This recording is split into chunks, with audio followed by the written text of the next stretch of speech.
Nous allons nous aventurer aujourd'hui dans un monde toxique et parfois accablant. Il existe pourtant ailleurs que dans l'utopie, il est là, les mots en sont les suivants, pêle-mêle. Effet pervers, evil effect en anglais, l'injonction paradoxale, le double bind, l'effet d'éviction. Certaines décisions produisent des effets strictement contraires à l'intention qui a prévalu. Si je vous dis ne pensez pas à un chat noir, vous pensez à un chat noir. Prenons des exemples de situations courantes et voyons ce que cela donne en entreprise ou dans la décision publique. En premier lieu, regardons quelques effets pervers mis en situation, les evil effects donc, par le biais de 4 propos. Alors, propos numéro 1. Les décisions égoïstes peuvent mener à la solitude quasi absolue. L'égoïsme alors n'est plus un choix, mais une conséquence. Des universitaires nous apprennent que l'égoïsme limite non seulement les dons que nous recevons, mais détériore notre santé car nous perdons aussi le regard attentionné de l'autre. L'effet pervers et contradictoire de l'égoïsme est non pas la satisfaction, mais l'insatisfaction. Propos numéro 2. Nous voulons tous relancer l'économie, durable ou non, est un autre débat, mais ne serait-ce que pour l'emploi, il le faut. Mais cela peut dégrader l'équilibre de la balance des paiements et augmenter l'inflation. Et c'est au détriment de celles et de ceux qui justement restent chômeurs et sans revenus. Donc l'effet pervers de certaines formes de lutte contre le chômage peuvent accroître la détresse de certains chômeurs restés sur le trottoir de la croissance. Propos numéro 3. La mise en liberté des lapins en Australie, qui était destinée à favoriser la chasse, a provoqué des dégradations importantes de terrain, dégradation qui a rendu cette chasse impraticable, au grand bonheur des lapins, jusqu'au jour où, voilà. L'effet pervers de la décision pro-chasseur a été d'empêcher la chasse. Et puis enfin, propos numéro 4, la loi de Murphy indique que le pire est probable.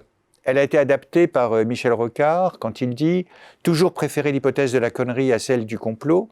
La connerie est courante, le complot exige un esprit rare. » Voilà. En deuxième lieu, après l'effet pervers, regardons l'effet d'éviction. Éviction. C'est un phénomène économique qui marque souvent les effets négatifs sur le privé d'une forte dépense publique. Mais ça peut se généraliser. Prenons un exemple actuel.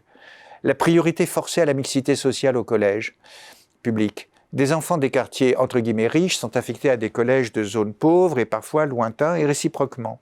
C'est une fausse symétrie. Compte tenu du recours au privé, de très bons élèves dont les parents refusent le risque quittent l'enseignement public, ce qui abaisse le niveau de l'enseignement public et affaiblit la mixité sociale. Cet effet pervers est associé à un effet d'éviction.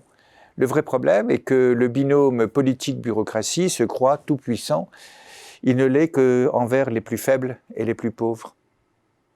En troisième lieu, nous avons les effets contre-productifs de la culture du résultat, que vous connaissez bien. La culture du résultat, mal gérée, est une mine de paradoxes.